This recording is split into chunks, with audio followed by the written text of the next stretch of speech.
I asked many rabbis, what do you think it is, the triangle? So a lot of people told me, Avraham, Yitzchak, Yaakov. More Mekubalim told me, the Chochma, Bina, Vedat. There's so many things in our Torah that are three. But nobody really gave me a real answer. The only answer that I kind of came up with, that it says in the Zohar, that Tlat Kishrin Mitkashrin Da Beda. Three knots get connected to each other. I don't know if I'm translating in the right way. Like if you take a kesher, Kishrin is a kesher, like you take two ropes and you tie them. So it says Tlat Kishrin, three these knots get connected together. And then the Zohar continues and says, Israel, Oraita, and Kuchabrichu Kul Achad. The Jews, the Torah, and Hashem, it's all one thing. So the way how I understand it is that these three knots is Israel, Torah, and Kuchabrichu, the Jews, the Torah, and Hashem, and they're connected to each other. Like if you, happens to be that we have here a piece of paper.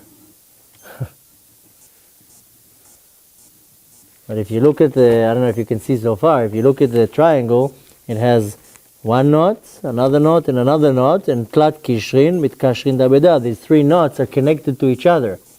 So we have Kuchabrichu, Hashem, Oraita, the Torah, and Israel.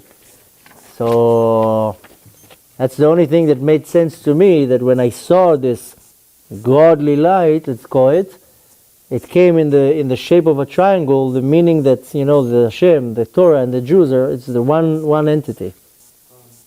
I don't know if this is why. That's how I saw it. That's how I made my the tirutz that I came up with. But other than that, this is two questions that are the same subject. Did you remember hearing Hashem's voice? it wasn't a voice. It was like you having a dream. In a dream, there's no voices, but in the dream you understand. Yeah, you understand. So it's much more. That magnified at 1,000,000. So it didn't have a voice, but it was like this awareness, this mamash like a dream, but 1,000,000 times more magnified than a dream. You know how you have a dream and it's like a real dream, and then you wake up in the morning and you're like, oh, okay, this is the reality and that was a dream. So exactly how we say Shir HaMalot B'Shuv Hashem Et Shivat Zion Heinu Kecholmim. So it made this feel like a dream, and that was like the real thing. So like we're living in the dream. There's no voices at all? Because people say, why? It sounds like a voice. I'm saying it's described as a voice, but there's not really a voice. Because they say Lashon HaKodesh is the language, right? Yeah. Not only that, it says, in Shamayim Yatsa Bat Kol, there was a voice was announced, but it wasn't like, it's not a sound like we know that, that we use our ears to hear. It's more of a very high intellectual way of communication. And the court also? Everything. It's kind of like dolphins. You know how they dolphins, whales, they communicate them with each other with like radio waves. They make some noises, but they communicate with each other. It's like mind reading. Imagine now we don't have to use our mouth.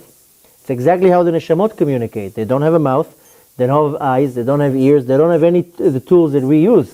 They communicate them with each other like mental telepathy. We can understand in our level, being in a body, what it means to imagine you and me are talking, just looking at each other. Or even both of us are with our eyes closed and we communicate with each other. We are so limited that we have to use these, prehistoric tools. So we have the ear to listen and the eye to look. It's like very... It feels like the opposite. It feels. If you look at the anatomy of an eye, and it's so sophisticated, doctors are like, it's like the most wonder organ in the body, how the eye works. But in the level of the neshama, it looks at the eye, it's like, that's like a prehistoric thing. It's like, what's an eye? It's like a physical thing. Helps you see. Neshama doesn't need anything. It sees through walls. You see from one side of the world to the other side of the world. Yeah, because I saw some other videos about other people who also had the same experience. As they said they do hear Hashem. Yeah, it's, again, I also heard this voice, but I can't say, oh, it sounded like, you know. It was more engraved in the head. Of course, you know, it's now how I say in the beginning, when this voice was telling me you're dead. It's kind of, I heard it as a voice, but it wasn't a voice. Everything in the experience is how I say it, but it's not like that. It was a knowing. It was a knowing. It's a level that we don't really relate with. To say, oh, it was like this. It's very hard to describe.